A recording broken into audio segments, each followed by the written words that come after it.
50 ragazzi disabili affetti da cerebrolesioni e malattie cardiovascolari, eseguiti per le cure dai sanitari della ULSS dell'ospedale riabilitativo ad alta specializzazione di Motta, che grazie ad un'importante collaborazione con il Comitato Italiano Paralimpico potranno seguire percorsi di riabilitazione di natura sportiva. La convenzione funziona che il primario e gli operatori che seguono i mielolesi e i gravi cerebrolesi individuano i pazienti che hanno appunto una residua capacità tale da poter intraprendere un'attività sportiva, si mettono in contatto con il Comitato Paralimpico che manda un tecnico e vede appunto quale sport può essere più utile per il paziente. E proprio da Motta parte la richiesta del CIP Veneto, il Comitato Paralimpico, al CONI. Con i 5 cerchi rivogliamo ripristinata anche la scomparsa O. I simboli olimpici devono essere uguali per tutti, dice il presidente regionale. Beh, sarebbe bello, è una cosa che mi piacerebbe tanto, perché quando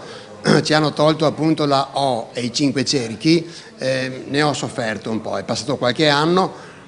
però anche se sarà un sogno questo, ma a me piacerebbe tanto, ripeto, che anziché essere paralimpici, essere paraolimpici, e anziché avere le Agitos, che comunque vanno bene, ormai ci siamo abituati anche a questo logo ovviamente,